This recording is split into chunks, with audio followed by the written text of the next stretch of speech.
What if the gap between men and women isn't the problem, but a path back to each other and ourselves? Hello, my beautiful souls, and a huge warm welcome back. In this week's episode, I'm joined once again by Serdar Hararovich. Serdar is a relationship and secure attachment specialist offering attachment based coaching and healing. Together, we explore what it really means to honour the differences between men and women without turning them into prescriptions and performances. We touch on the gap in how partners want to communicate between dates, why anxious attachment can pile 5 issues into one talk, and what withdrawal can really signal. We look at emotional safety in plain terms, the pull of projection and transference, and how simple, steady awareness can shift the tone of a relationship. We look at what actually helps, recognizing difference without blame, letting curiosity replace judgment, and using relationship as a mirror for self knowledge. This is a conversation for anyone who's ever wondered why men and women so often miss each other, felt uneasy on naming masculine or feminine traits, or wanted a way to see those forces as sacred, human, and alive rather than stereotyped.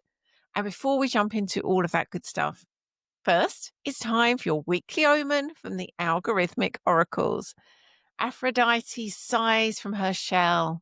Ignore subscribe and your feed fills with dull mortals debating productivity. Subscribe and each week, soul-stirring wisdom glides straight to your shore. Go on, press it now. And if you're struggling with the challenges of walking your soul path in this crazy modern world and would benefit from guidance, kinship, and support, come join Unio, the community for wild sovereign souls. Unio is the living home for the wild sovereign soul path, where together we reclaim our wildness, actualize our sovereignty, and awaken our souls. We meet twice each month in our community guidance circle, so Jonathan and I can meet you exactly where you are and with whatever challenges you're experiencing, whether that be relationships, health, money, parenting, to guide you to meet the material of liberation your soul is calling you to, so that you may become truly free, living the life your heart longs for. You can discover more and walk with us by hopping over to bemythical.com/unio or click the link in the description. And now back to this week's episode. Let's dive in. Hello, Serdar. Welcome back to the show. Thanks, Lian. It's nice to be here.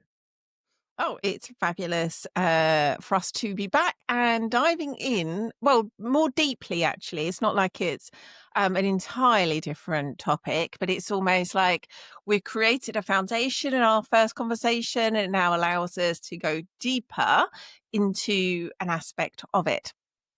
And as we were just discussing before we started recording, I think even just beginning with, I guess, some sort of like setting the scene, like this is the terrain we are going to journey through, which is one that in today's world, I think we can, well, there again, we talked about these kind of polarities within polarity last time, and I think that might be a good way to start. We can either, in this modern world, be kind of overly reductive and simplify these kind of like men and women are entirely different creatures, or at the other end, they're not different at all.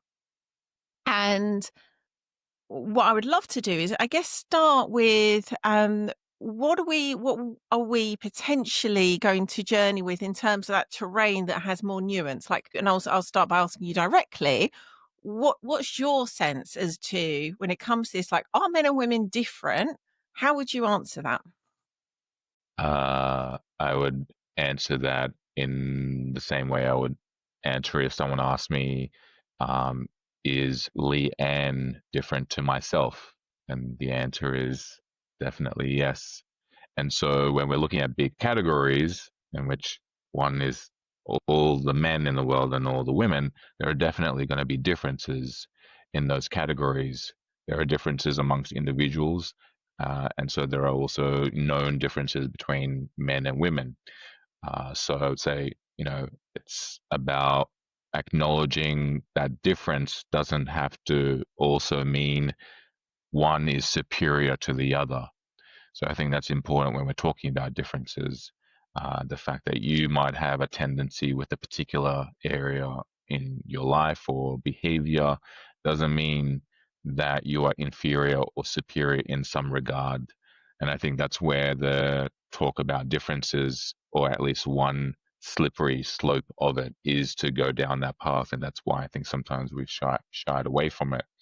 But I think there are differences amongst people in general, and being able to acknowledge them uh, in our lives, in our relating with others, is important. Mm. Okay, so and again, I'm not expecting you to name all of those differences, but perhaps just as a starting point, would you share your sense as to kind of how might we describe, and again, this is because we need to begin somewhere. I appreciate this is going to be, overly generalized. Um, but what might some of those differences be, and why might it be useful for us to be aware of them? Sure. So, when I'm working with people, I don't frame this as differences between men and women, because um, these differences can apply to women as much as they can apply to men. But one example that tends to be more of a recurring difference is where, uh, when at least with the people that I've worked with, the men that they're relating with. So a lot of my clients are women, and the men that they're relating with often have a different way of communicating between dates or between the times that they're seeing each other. There's a difference in how my female clients would like to communicate between seeing him versus how he likes to communicate between seeing each other, or at least does communicate between seeing each other. So that's one difference that has uh, come up very often in the work that I've done with people. Mm.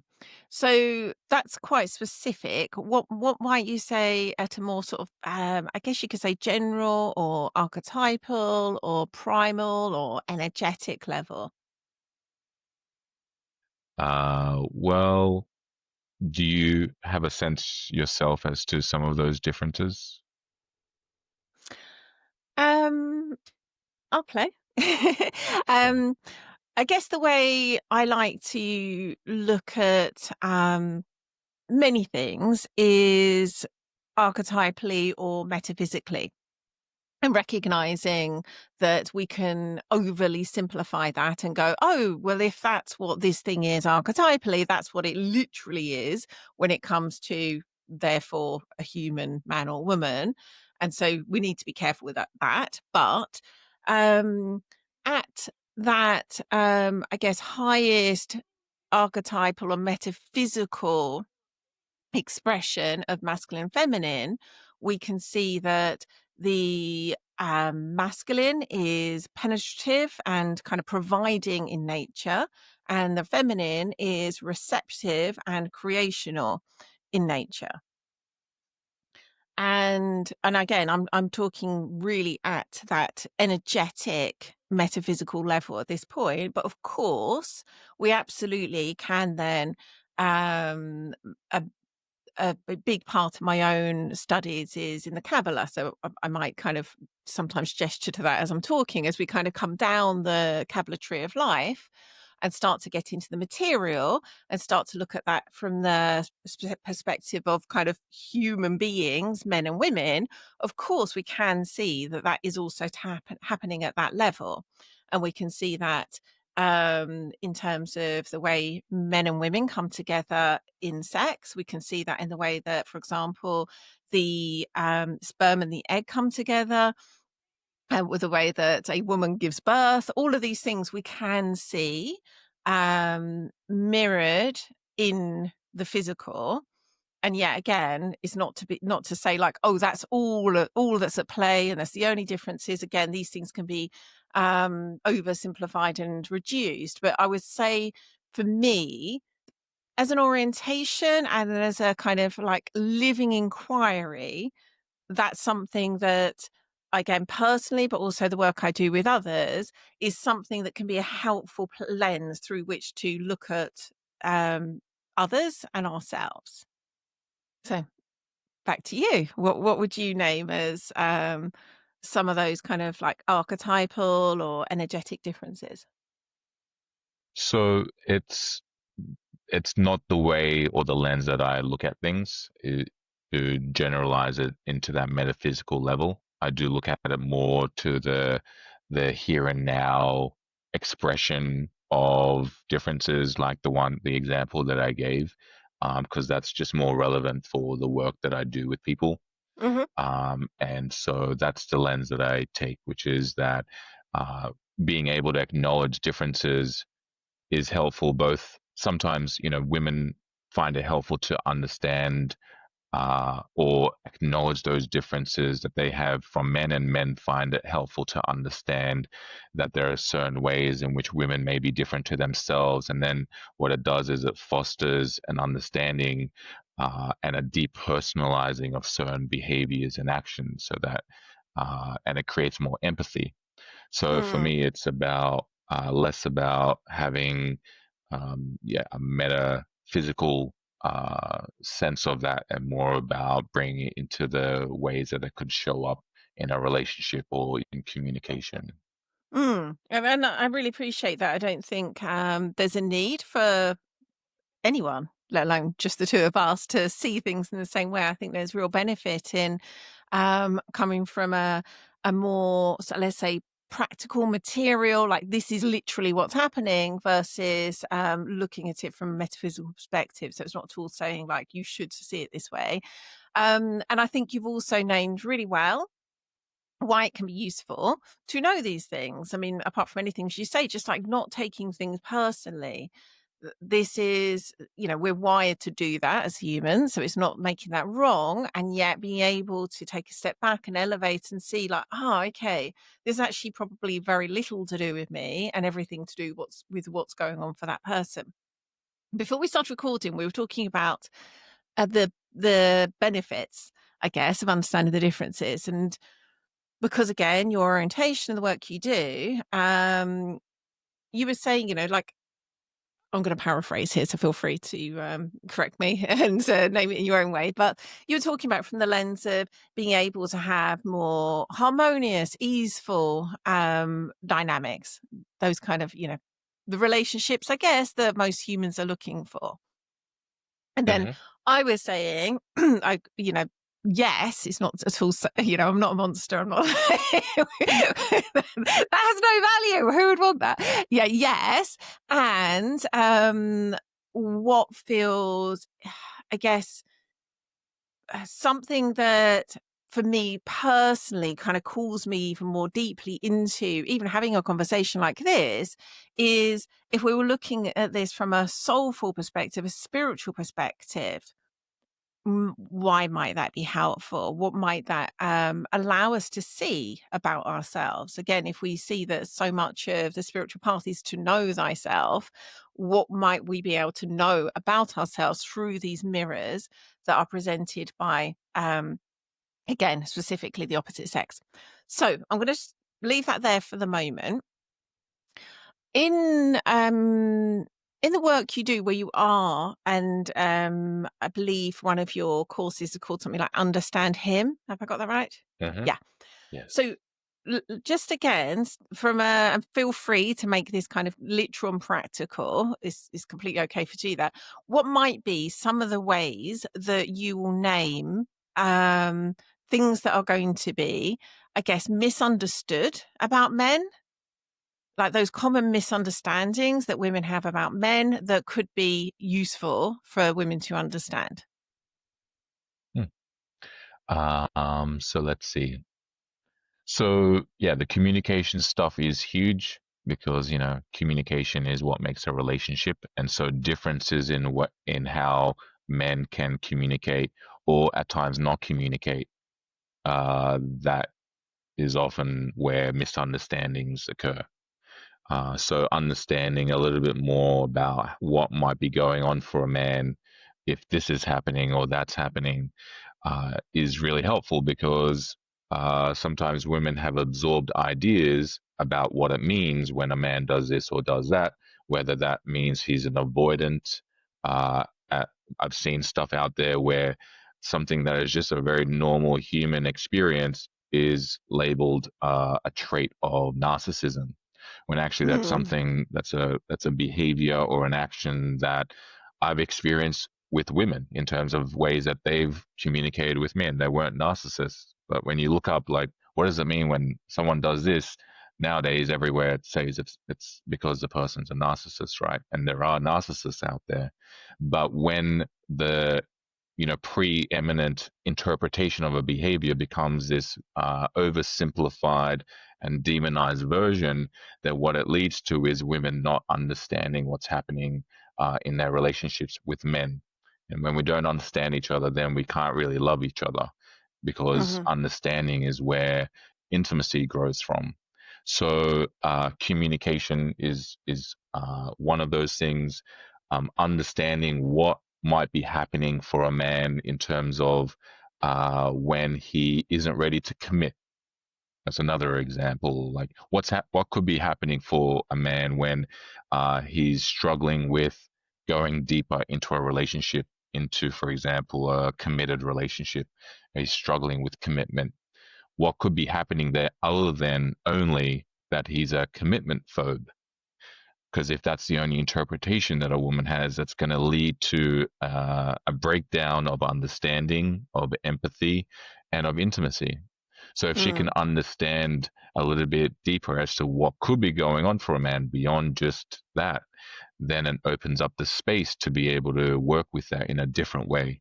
Because what could be going on, for example, is he might not feel emotionally safe. So this is one of those things where the conversation around differences actually has at times led people down a path to ignore the importance of emotional safety for men. This is Mm. a way in which men and women are more similar than we are different.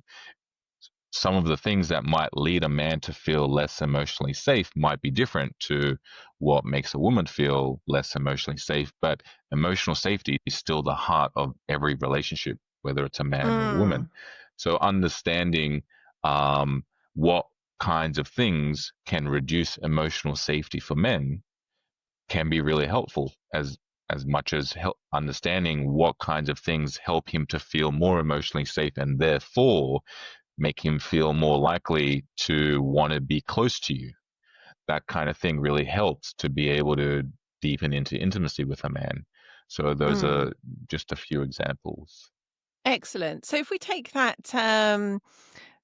last one you were talking about emotional safety, what specifically are some of the things that would potentially have a man not feel emotionally safe? Sure.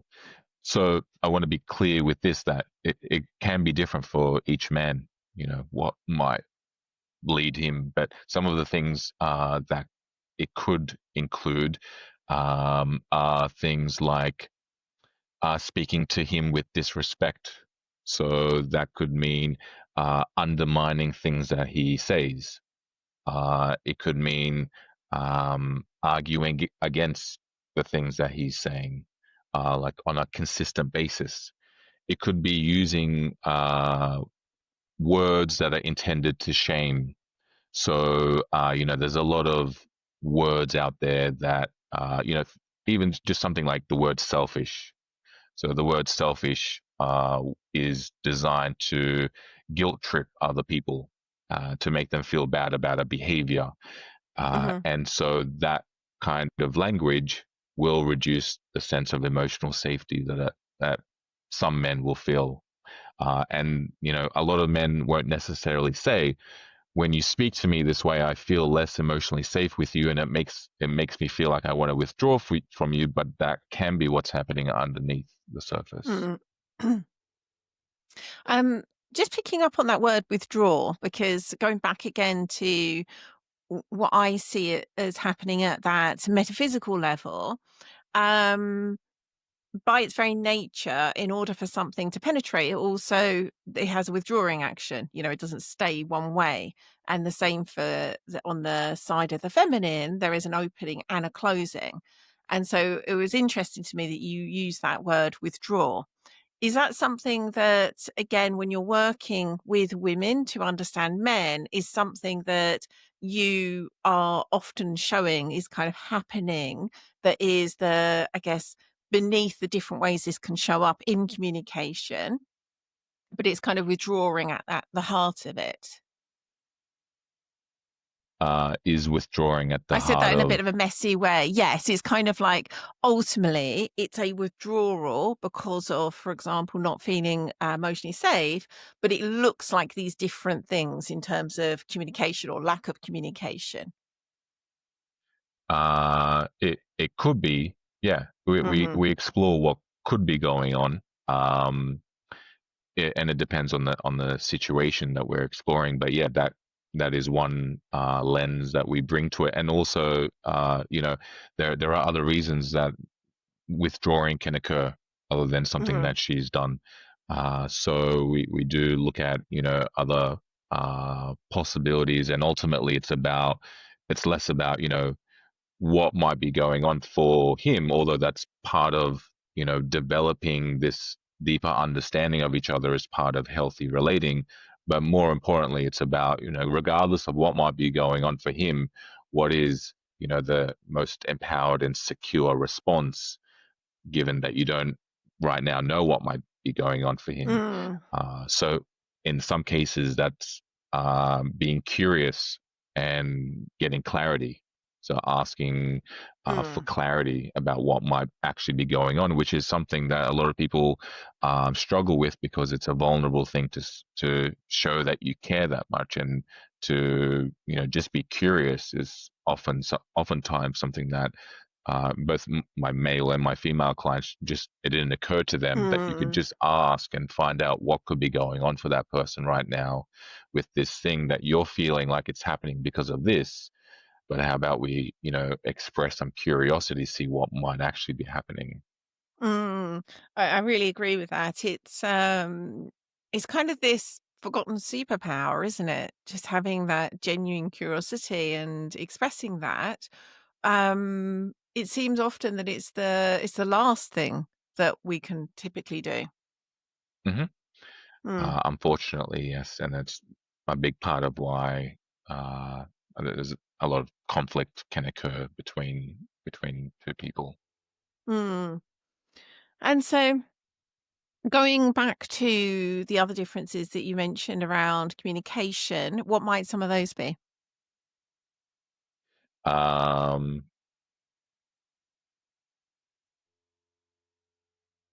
So there's a known difference. So someone who's more anxiously inclined uh, can sometimes bring up a lot of issues at the one time, right? Mhm. And so overall, and some of the studies show this, but others don't. But women can self-report as being more anxiously attached.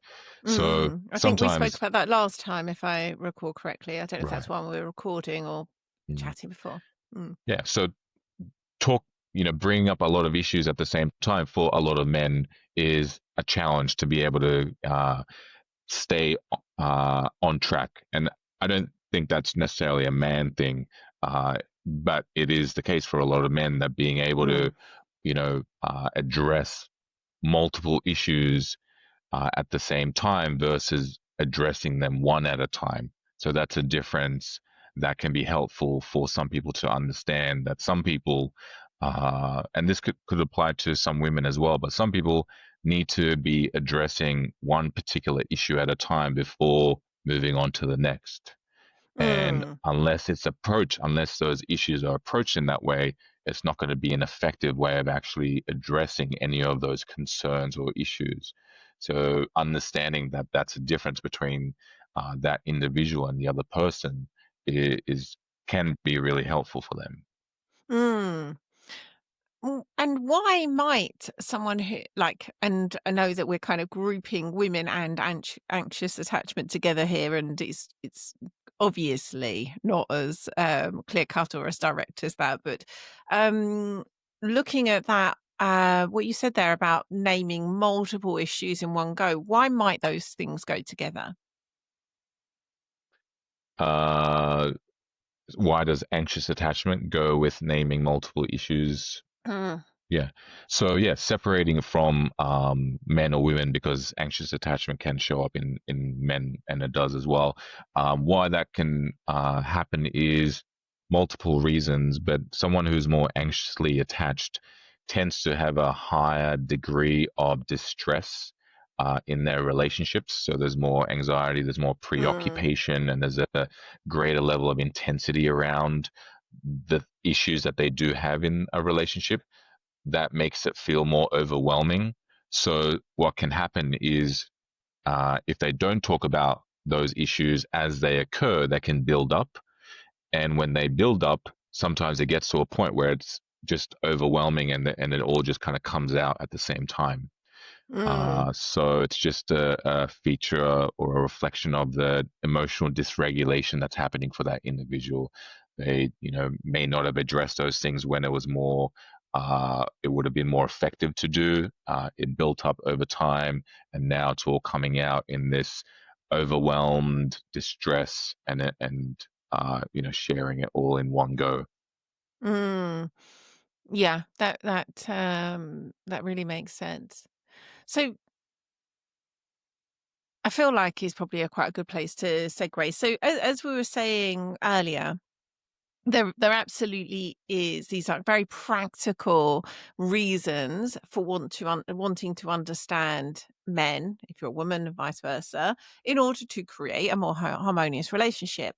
But I also would love to now take a look at this from a perspective of what might this tell us, what might understanding what's going on, and again, with all of the caveats we've been talking about, not to overgeneralize. There's also very individual differences, so on and so forth. And yet, um, what might understanding these differences between men and women provide us as a mirror to better know ourselves?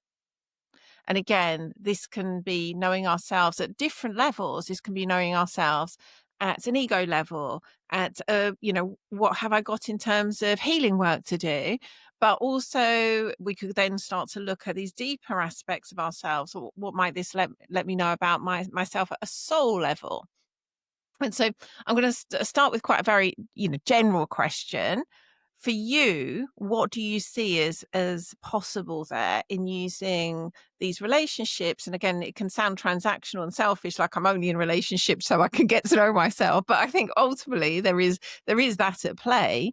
For you, what do you see as possible in um, seeing our relationships from that lens? Sure.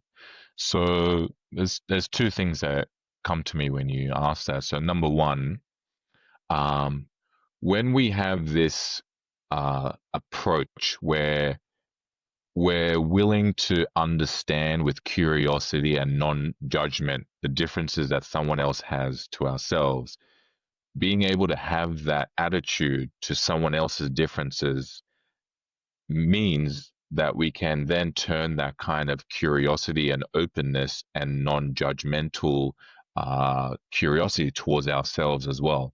And often it Mm, happens in reverse. First, it starts with ourselves. The reason I can be so curious about you and to acknowledge the ways in which you're different to myself is because the ways in which all the different parts of me have a space inside me and I'm curious about those parts. That's what mm, allows me to do it. But it can also work in this reverse where because I'm so open to the ways in which you're a different human being and I'm curious about what that could look like, that can create a blueprint for what it might be like to welcome all the different parts of myself in this much deeper way. So, how can I bring the kind of curiosity and openness that I need to have in my relationships to the parts inside me? If I want to be this, mm, deeply loving individual towards other people, and I do, can I turn that on myself as well and all the different parts of me that might really enjoy receiving this kind of loving presence and this curiosity and openness to just discover what might be here without judgment. Mm. Yes, completely agree. And also agree, often it happens that we are able to be that way with ourselves and then able to bring it to others. But I think there is definitely something where it kind of ebbs and flows, and sometimes we notice that something's opened up for us around that kind of open, sort of loving awareness that we bring to others, that kind of suddenly like, oh, hang on. There is something in me that until now I haven't been able to bring that um internally, so I completely agree. If I remember rightly, I think you said there's 2 things in what you've just Hmm. said. That was one, and I think there might be another one. Sure. There's actually a couple more, but uh, the ways in which we can project things onto other people, this is something that happens relationally. We might project parts of ourselves that we don't like onto other people, and relationships can be a lens from where we're learning about the things that we tend to project onto other people. So for example, Mm, selfishness can be something that we're projecting onto other people, as in it's something that if I have a particular relationship to my own selfishness where I may have disowned that, or it wasn't safe for me to, take care of my own needs, and now I project that onto other people, and I have a feeling of disgust about it, and I tend to look at people and I think, wow, she is so selfish. That can be a process of shadow work where we're looking at the mhm, things that we tend to project onto other people and looking at, is this a part of me that I could embrace in a deeper way? So not everything that we, don't like in other people is a projection, but this is an area in which we can use as a form of shadow work, where we're looking at what are the kinds of things that I tend to be, really viscerally disturbed by in other people, the things that really have a lingering effect on me. Is it my perception of their selfishness? Is it my perception of, um, how untrustworthy they are? Or is it my sense of whatever it might be, or how comfortable they are with their sexuality? Is that a part of myself that I haven't fully owned? And I now project that onto others. So that's one way in which relationships can be a form of self connection as well. yes, it's so true. And of course, like anything can be overly simplified and overused, where we're kind of constantly thinking kind of anything that's happening out there is a reflection of what's happening in here. And yet again, as a orientation, as a kind of like, is this something that is showing me something about myself? It can be so illuminating. In fact, we were a quite an extreme example. We were chatting about Andrew Tate, not to go down that rabbit hole, but we were chatting about Andrew Tate before we began recording. And I was saying, I've been watching some interviews of him recently just to kind of understand, what's being said about him and, what's true, what's not true, but also really to see what that might activate in myself, triggering myself, where might there be places that um, it's helpful for me to have these parts of me illuminated. So it's been quite an interesting process for me, kind of using Andrew Tate very consciously as that mirror for myself recently. Um, which, I'm not saying I would advise everyone to do that, but it is a great example of what is possible when we have that orientation to life and to relationships. I think you said there was another thing. I can't for Right. want of a better word. What is the other Yeah. thing? The other thing. Well, there's two other things, but one of the other ones is aside from projection, transference is another thing that we tend to do in Mm, relationships, where we're transferring some element of our childhood into our current relationships. So, I can have a client who really struggles with a sense of her partner not being present with her. and to a degree, it's what is it's a real thing that's happening in her relationship, and the intensity of how it affects her is also a component or a reflection of experiences she had in childhood where she missed Mm, out on that presence and that attunement from her caregivers. So because she missed out on it so much, the lack of it in her adult relationships is really intensified and amplified. And so mm, when, part of the healing work is not just to say, okay, well, that's just your childhood. So, you'll come to a point where you don't care about that anymore. It's like, it's not like that. It's first, we want to be able to differentiate between how much of it is coming from your childhood and how much of it is just, what's happening in the relationship. And often it's a bit of both, right? mm, So, but being able to, or being willing to reflect on what we might be bringing into our adult relationships based on what we experienced in childhood is often a very rich experience for people, a very enriching experience to be able to grapple with some of those realities for ourselves to say, okay, maybe I have a really strong need for someone to, message me every day because my childhood, the love was inconsistent. And now this is my way of trying to create some consistency. But there might be another way of creating what the kind of, depth of intimacy I'm desiring other than it looking like this one version that my mind has come up with. So it can be helpful to look at how we might be transferring some of the experiences we had or the lack of them into our adult relationships. So that's another area that can be really enriching for people, especially when they're going through a therapeutic process where it is mm. part of it is about uncovering what could be going on a deeper level. Yeah, it's invaluable. There's a couple of things that you've said there that I really appreciate. The first was when you said, sometimes, yes, it can actually be, it is actually happening, and it can be past experiences with caregivers being activated within this. And so much of the time, I notice that things are often both. We want to make again, we struggle with complexity and paradox as humans. So often we want it to be either one or the other, and often these things are both. The other thing that it had me recall was a Werner Erhard. His name's like a tongue twister in itself. Werner Erhard quote that goes something like, "Until we complete on our relationships with our parents, all relationships are about our parents." It's something like that. Is basically like we're just having those relationships with our parents over and over again. Um, Totally.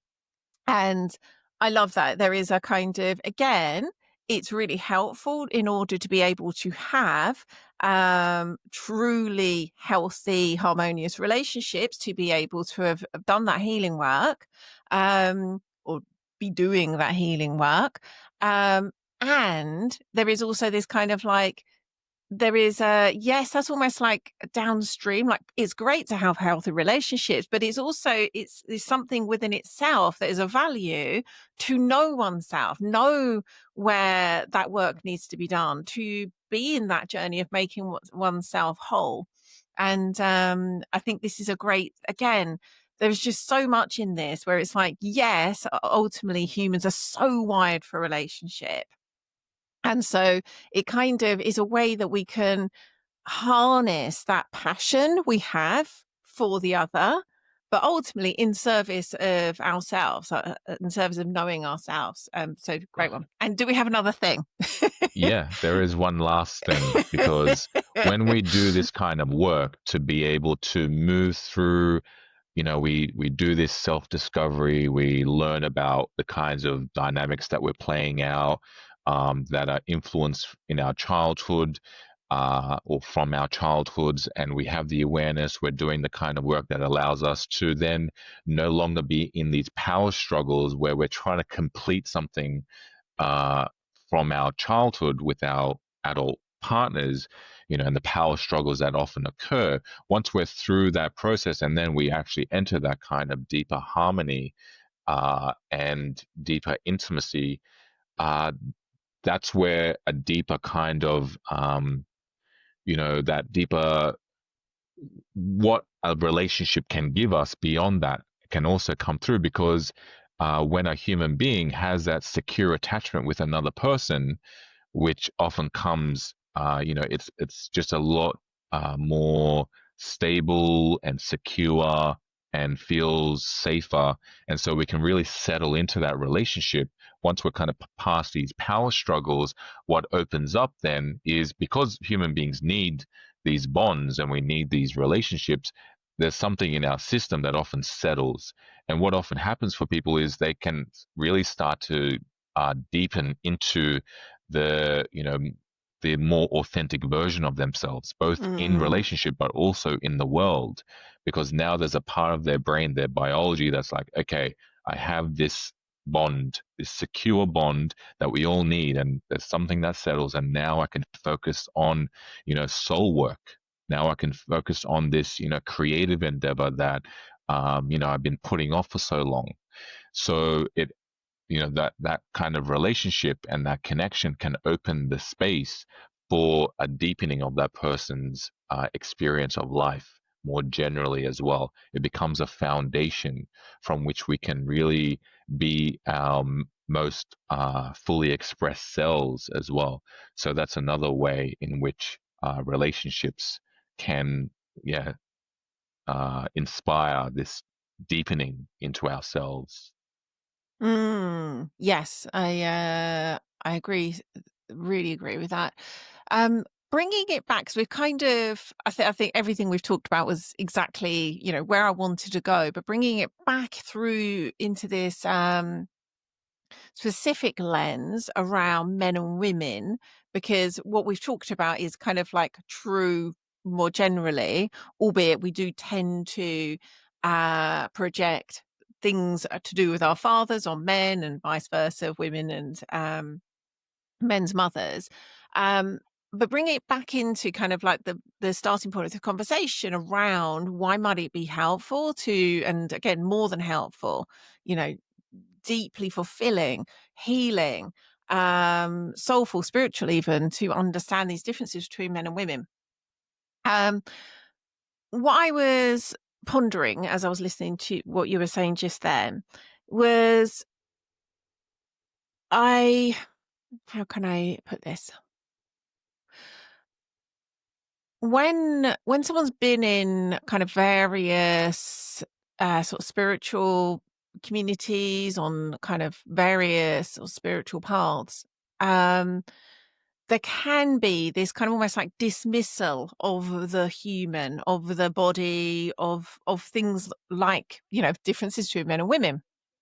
And yet, um, my own lens on this, my own personal experience is that that's not necessary. That again depends on the lineage you're following. I'm not at all saying this is like what everyone has to believe, but certainly from my own lineage and my own experience, um, it can be the most fulfilling, sort of soulful, spiritual endeavor to understand like how these things kind of ripple out into the material, into how we relate to our bodies, how we relate to our bodies in relationship with another. Again, appreciate so much what we talked about is kind of very heterosexual in nature, just because kind of that's where we've gone as a conversation. It's not, by all means, not the only way of relating. Um, and so, just talking again from my own personal experience, it's been it's illuminated some of the deepest healing work, looking at places, for example, that I've held sexual wounding that was like very specific to me as a woman. It would be different. It's not to say that men can't have sexual wounding, but there's something very specific to the kinds of experiences I've had as a woman, and therefore what that, again, understanding myself in relationship to men has allowed me to understand about myself where I need healing, what actually me being whole might look like. So um I would love to know your sense on that. I'm going to do my best to kind of name that a little bit more succinctly as a question, But bringing it back again to this idea of how we can know ourselves in relationship to the opposite sex, and going into this kind of like, as you were just saying, like as a soul, as the fullness of ourselves, what have you seen either personally or the work you do with others that relates to what I was just saying, how there is something very specific that allows us, like us as the wholeness of ourselves involves this body we came in, this sex that we came in. I haven't done a great job of making that a succinct question, but just do what you can with it, please. Um, so let's see. I mean, the thing that comes to me when you talk about that is, I know that as a man, I receive certain messages from society and from culture around men. And it was helpful for me to receive messages about men that were actually positive. And Mm, so in the acknowledgement, and where I first heard about those that message that there can be something positive about being a man was in spiritual circles. I believe David Data's book was one of the first things I read that was of this nature. And mm, I don't subscribe to his work generally, but I know that I found that helpful to just kind of look at uh, manhood as a distinct and valuable experience. And mm, for myself, being a man, being that being a man can be a valuable contribution to the world, and the elements of manhood that can be valuable in society and in the world. So that's what comes to mind when you speak about that. Uh, like I said, I don't necessarily subscribe to all of his ideas, and I don't. However, I found that really helpful. So mm. that's what came to me when you were speaking. Yeah, I love that. And I do think data can be and is often a really powerful kind of door opener, or kind of permission giver of like, maybe there is something okay about being a man, maybe even good, maybe even beneficial. So very specifically, I guess making this a bit more personal to you, if you're happy with that, what have been those qualities of the masculine, of being a man, that for you have been um, really important in this journey of knowing and becoming yourself? And follow up question: are there any qualities that still feel kind of like, oh, this feels like an edge, like this feels like it potentially could cost me something? Could there's stuff here that I still feel isn't welcome in my relationships, in my world. Hey. Yeah.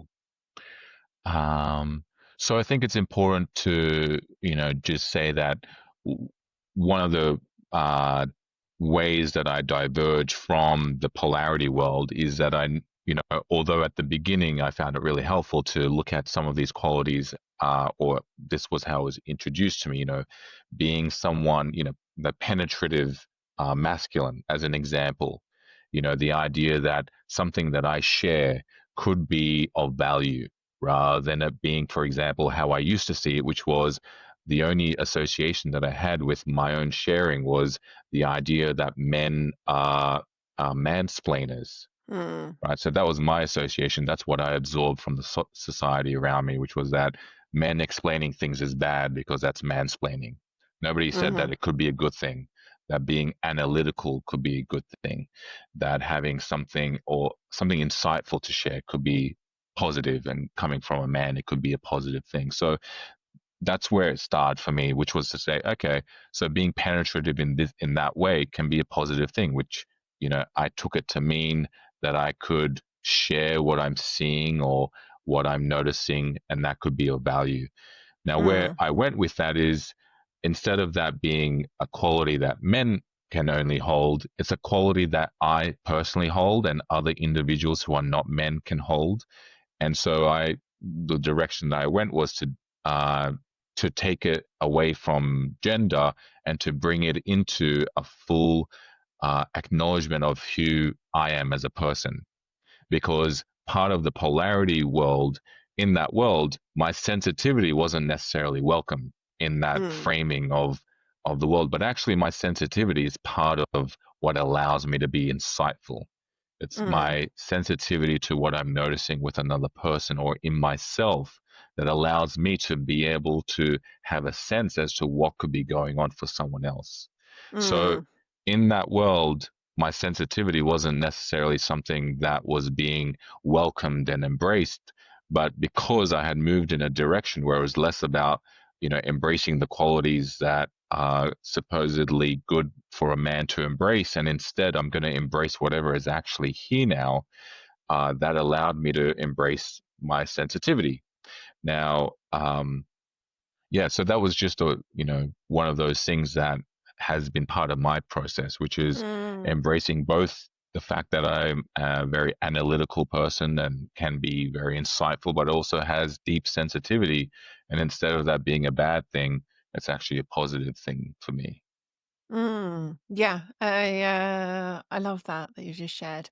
And is there anything that's that kind of again, what might be considered a masculine quality that still feels kind of like, oh, a bit edgy? Is it welcome? Uh, Something that some people would consider a more masculine quality.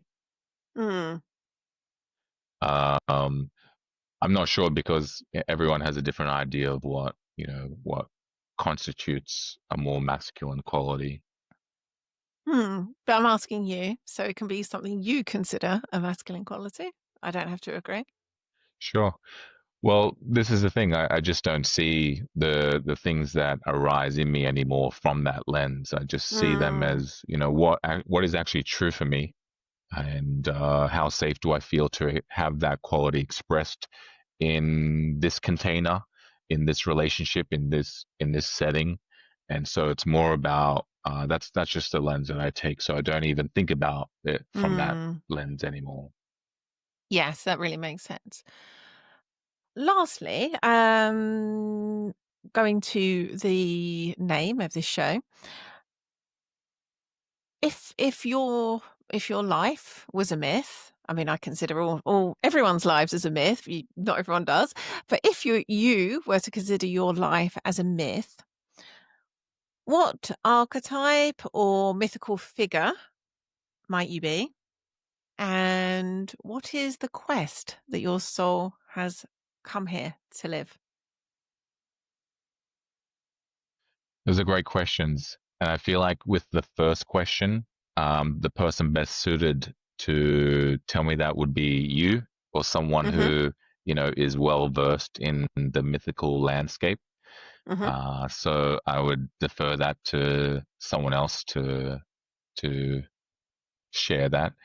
Um, the second part of it, um, from a mythical point of view, one of the big themes in my life is expression. So I used to be someone who was extremely quiet and withdrawn, and wouldn't share my inner world with anyone. And a big part of my journey, and now I'm someone who teaches other people how to communicate more openly and effectively with their partners, and to be able to bring out what their vulnerable truth is.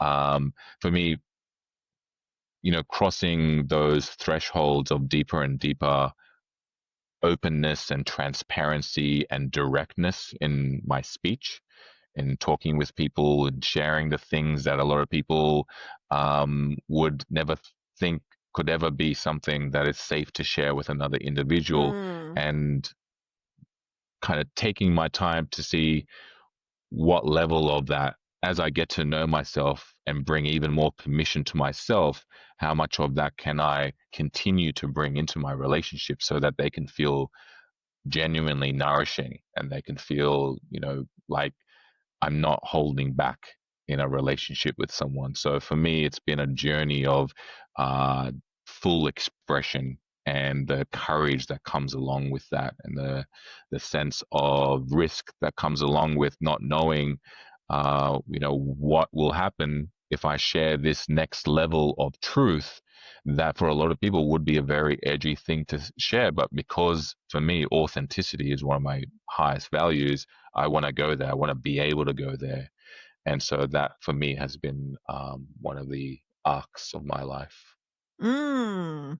That's interesting because when you said you would defer to me, I had an immediate figure come to mind, and then everything you've said only confirms that. So I was already thinking, well, I wasn't even thinking; it just kind of like came into my mind. Mercury, also known as Hermes and Thoth, who archetypally is that realm of, well, the messenger, the communicator, the thinker, Mm. all of these things to do with kind of like ideas and expression of ideas. And so that's what came into my mind as soon as you said that. And yeah, it's funny, isn't it? How these, again, the way that our soul's myth is so evident when we just start to get just a little bit below the surface. I'll be curious actually whether that's mirrored astrologically, whether you've got some interesting Gemini or Mercury placements. Do you know? I don't know, but Hmm. yeah, what you were sharing about that did resonate. Hmm. Well, if you allow me to, I might take a peek at your chart sometime. Well, thank you so much. Where can listeners find out more about you and your beautiful work? So the main place to find out more about my work is my website, which I believe will be linked. So serdarhararovich.com. And so, yeah, I've got a course that's coming up, which is all about the practical embodiment of secure and healthy relating. So, communicating in the ways that I've talked about, being able to actually have those conversations rather than just knowing about them intellectually. And I also do one on one work. So, people can find out more about that on my website. Thank you, and really appreciate you. I really appreciate the man that you are and the work that you're doing. It's so needed.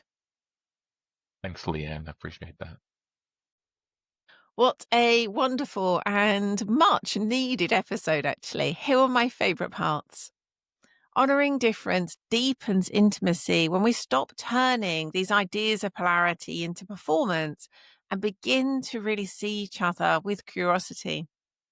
Real understanding grows through emotional safety and genuine interest, not strategies or stereotypes. When we stop performing gender or our ideas of it and start living it as energy and our own truth, love becomes simpler, steadier, and profoundly human. Of course, this is the work. It's not always easy, but it is so worthwhile. If you'd like to hop on over to the show notes for the links, they're at bemythical.com/podcast/523. And as you heard me say earlier, if you're struggling with the challenges of walking your soul path in this crazy modern world and would benefit from guidance, kinship, and support, come join Unio, the community for wild sovereign souls. You can discover more and join us by hopping on over to bemythical.com/Unio. Let's walk the path home together. And if you don't want to miss out on next week's episode, head on over to your podcasting app or platform of choice, including YouTube, and hit that subscribe or follow button. That way, you'll get each episode delivered straight to your device auto magically as soon as it comes out. Thank you so much for listening. You've been wonderful. I'm sending you all my love. I'll catch you again next week. And until then, go be mythical.